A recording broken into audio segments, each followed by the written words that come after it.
अध्यक्ष जी, नेता विरोधी दल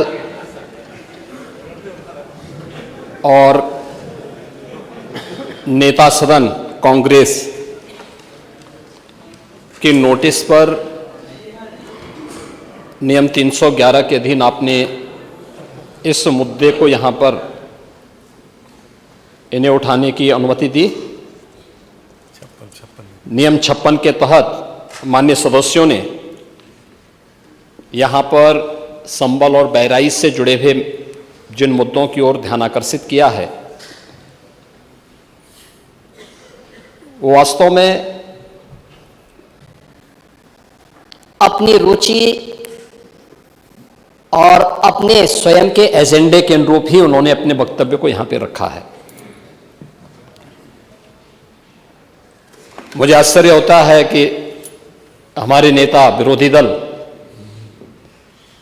वरिष्ठ सदस्य हैं, इस सदन के माननीय अध्यक्ष भी रहे हैं और प्रदेश सरकार में मंत्री के रूप में भी उन्होंने कार्य किया है, एक लंबे समय से सार्वजनिक जीवन में है।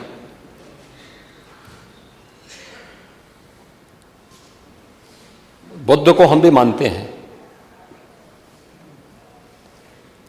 लेकिन हमें इस बारे में भी जानना होगा कि एक लंबी परंपरा भारत की है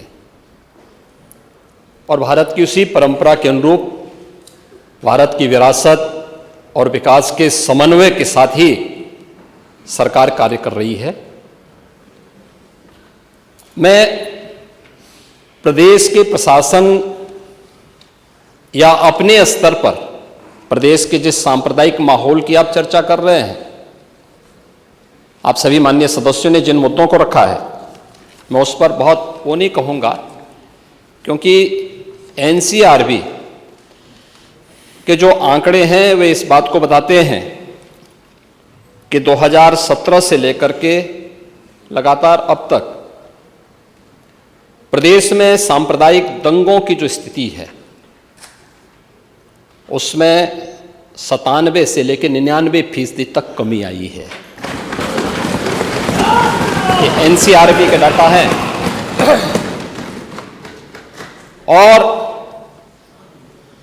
जो दो जिसको वास्तव में आप दंगे कहते हैं, ये दंगे उत्तर प्रदेश में 2017 से लेकर के अब तक नहीं हुए हैं।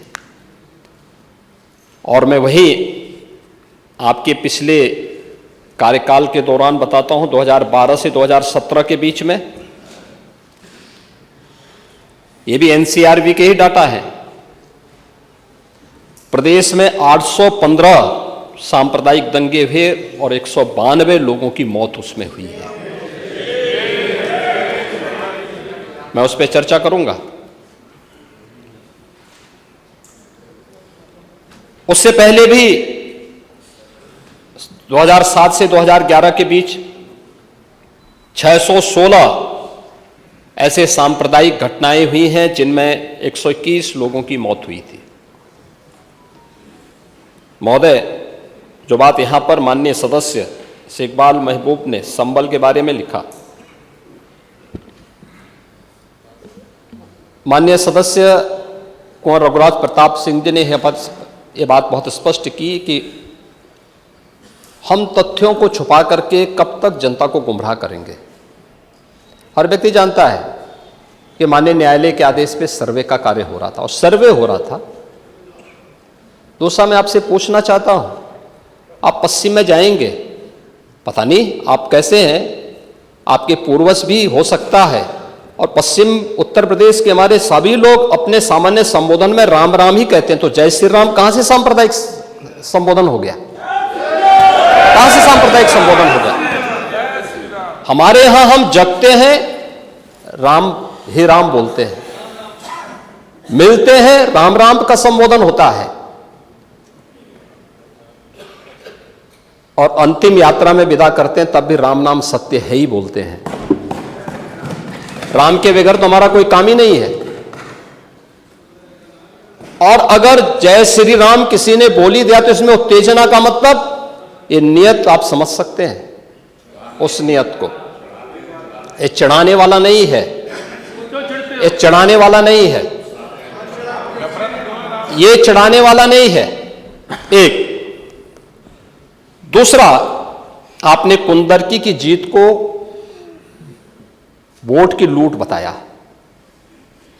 आप एक सदस्य का अपमान कर रहे हैं। आपके सदस्य की तो जमानत जब्त हो गई वहां पे। और क्या ये सच नहीं है? इस समय तो आज डिजिटल मीडिया का है। वहां का पठान, वहां का शेख सब कह रहे साहब हमारे पूर्वज तो हिंदू थे और आप भी, आपके पूर्वज भी हिंदू थे। क्या ये सच नहीं है? और क्या ये सच नहीं है कि देशी और विदेशी मुसलमानों की आपसी भिड़ंत है जो वर्षों की लड़ाई को लेकर के वहां चल रहा है? आप लोग सच पे पर्दा डालने का प्रयास कर रहे हैं, लेकिन एक चीज जरा नोट करना कि सूर्य को, चांद को और सत्य को बहुत देर तक छुपा कोई नहीं सकता है, और सत्य जरूर सामने आएगा। और उसी सत्य के बारे में कहा जा रहा है। नेता प्रतिपक्ष कह रहे थे कि वहां की स्थिति ऐसी है कि अगर मंदिर आ भी जाए, क्या मंदिर बन जाएगा? मैं कहता हूं, ये तो बाबरनामा भी कहता है कि हर मंदिर को तोड़ करके एक ढांचा खड़ा किया गया। आप तो एक श्रेष्ठ ब्राह्मण कुल में आपने जन्म लिया है। आप तो भारत के पुराणों की परंपरा पर विश्वास करते हैं। हमारा पुराण भी इस बात को कहता है कि भगवान विष्णु, श्री हरि विष्णु का 10वां अवतार संबल में ही होगा, उसी संबल में होगा।